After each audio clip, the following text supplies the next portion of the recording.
Welcome back to the channel, everybody. Today we're going to be continuing our little mini-series, I think you could call it that, of best players in each position this season. We've done goalkeepers and right-backs. Today we're doing centre-backs. If you've watched a few of our videos, you know my choices are a little bit controversial.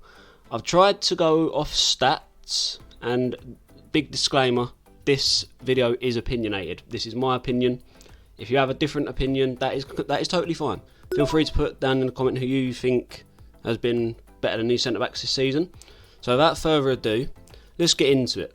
At number 10, a bit of a rogue one. I can already see there being disagreements. I've got Jonny Evans. Now, the only reason I've put him in the top 10 is because he was brought in as a reserve option for Man United. He wasn't meant to play a lot, because there was like an emergency centre-back. Obviously Martinez was injured, Maguire was out of form at the time, and Varane kept getting injured as well. So he was brought in for depth, and whenever I watch Man United, he starts and he actually plays alright. The stats here, he's won 58% of his tackles, he's got 67% of his aerial duels won, and 87% pass accuracy.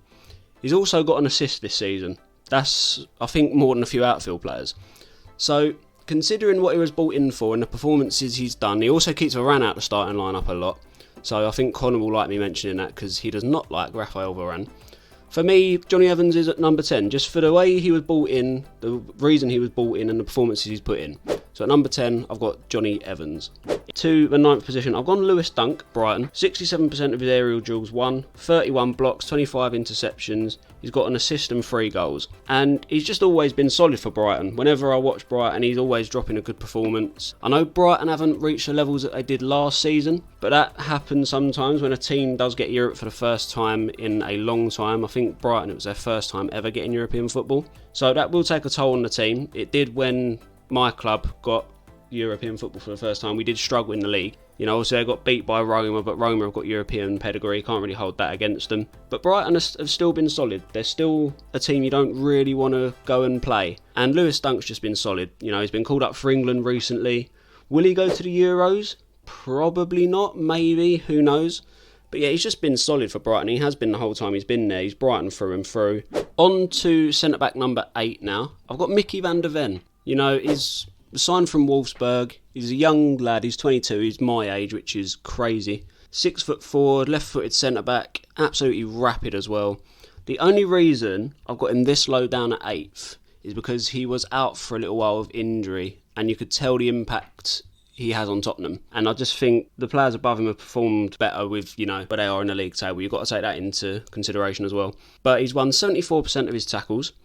Surprisingly, a low amount of aerial duels won. He's only got 50%. Obviously that could have changed. Like I said, stats, I'm only doing the stats as accurate as they are at the time of me recording now. He's in the top 5 for passing accuracy in the whole league, 95%, which is crazy considering he's so young and the Premier League's so intense. But you can tell how different Tottenham play when he's not in there. Like when he was out of injury, they were suffering a bit. They were struggling. You know, his height, his comfortability on the ball, his speed. He's actually surprisingly fast for his size. He just has a massive impact on Tottenham. So, yeah, I think no higher, no lower than 8th for Mickey van der Ven. I don't think that's controversial. Like I said, if you're unhappy with my choices, feel free to mention other centre-backs in the comments and make your own list. We welcome that. So, yeah, van der Ven in 8th. In the 7th position, I've gone with Ezri Konsa. Now, that might be a bit of a rogue one, a bit controversial, but you can't ignore how well Villa have played this season. I know they've had their little slips and falls, but they're still 4th. They're in contention for the Champions League. Let's just see some of his stats here. He's won 58% of his tackles, 69% of his aerial duels, 77% of his actual normal duels won, and he played well for England when he came on against, I think it was Brazil or Belgium. Either way, he done well. And I think he's got a strong chance of going to Euro 2024 personally. I think he's done well. Obviously, you can't ignore how well Villa have done this season. They're just really good under Emery, and I think Ezri Konsa has gone a little bit under the radar. You know, he wasn't necessarily heralded as some of the best centre-backs in the league, but I think he's doing well this season. I just think he's gone a little bit under the radar. But again, putting him 7th, maybe a little bit too high, but I'm just going off stats and the way he's played for England as well. So yeah, Ezri Konsa at 7th. Let's get on to the 6th centre-back. Now at number 6, got Emmanuel Akanji. I think he's been a solid defender for City. You know, bought him for, 17 million euros seasons ago or last season. He's just been solid. He had a bit of an injury record at Dortmund, but he hasn't really been injured at City. Not any major injuries that I know of anyway. But yeah, Akanji's won exactly half his aerial duels, 68% of his tackles, and 94% pass accuracy. He's just been solid.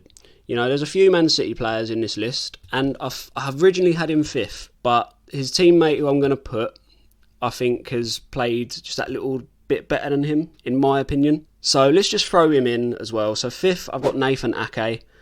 I did have Ake 6th and Akanji 5th, but I've swapped them about. So Ake's won 56% of his tackles, 67% of duels, and 62% of aerial duels, despite being a smaller defender. Ake, he's not really... When you think of a defender, you think of someone who's 6 foot plus, massive unit, but Ake doesn't really fit the sort of, natural centre-back, but he still plays well. And of course he can play left-back as well. I know versatility is quite crucial in the modern game, but he's just so versatile for City. He can play left-back all across the back line, and I just think he's been decent for City since the time he's joined, to be honest.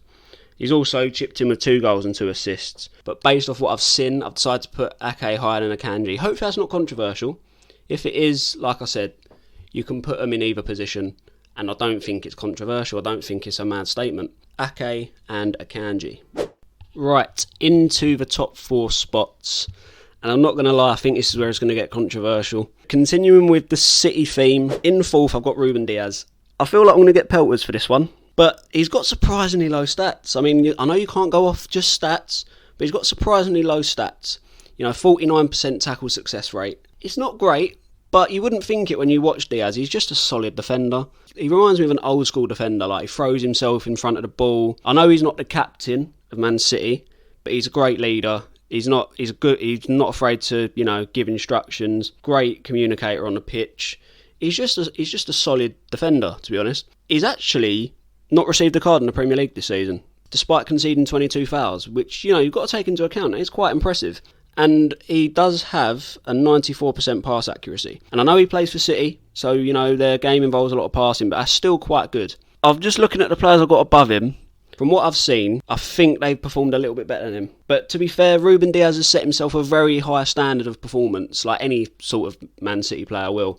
So, yeah, let's get into 3rd and 2nd. Right, 3rd and 2nd. I'm going to do them together because they do play for the same team and they've been a really good partnership this season. 3rd, I've got Gabriel, and 2nd, I've put Saliba 2nd. So, let's start with Gabriel. He's won 53% of his tackles, 55% of his aerial duels, and 4 goals this season, and an 89% pass accuracy. He's actually been really playing well for Arsenal this season. I mean, I know this one game, and obviously I don't watch a lot of Arsenal, but the way he dealt with Erling Haaland in their game against City was absolutely phenomenal. Like, you just can't beat it. And obviously he's a threat from set pieces. He's an absolute massive unit. I think he's 6'3" or 6'4". So, he's just been really good this season. While we're at it, let's talk about his partner Saliba. So 62% of his tackles won, 50% aerial duels won, and 92% pass accuracy, 2 goals and 1 assist. I just think Saliba, along with Gabriel, has been crucial for Arsenal this season. And they are playing well. As much as I have a bias against Arsenal, if you've seen in previous videos, you can't deny that they have played well. And they've been quite good defensively, really. Saliba and Gabriel have been an absolute brilliant duo this season. So I'm going to put them 3rd and 2nd. It was very tough to do this top 4, like I've mentioned.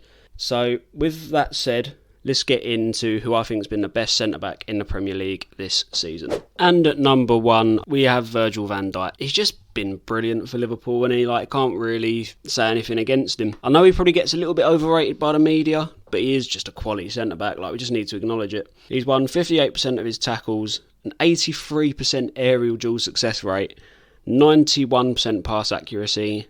As of recording, he's made 27 blocks, 34 interceptions. He's also contributed 2 goals and 2 assists. I just think he's just crucial to Liverpool, to be honest. I'd put him on the same level as Salah in terms of how crucial they are. I just think he's a quality player, quality defender. And yeah, I know he's probably not as good as he was back in 2018-19, which says a lot because he's still really good. But I just think for me, stats-wise and from what I've seen, Van Dijk, for me, personally, stands out a bit more. So that's the end of the video. I think I'm going to receive a bit of backlash. Probably not as heavy as I did in the hot takes video. So with that, don't forget to like, share, subscribe. comment down below, and we'll see you in the next one, guys. See you later.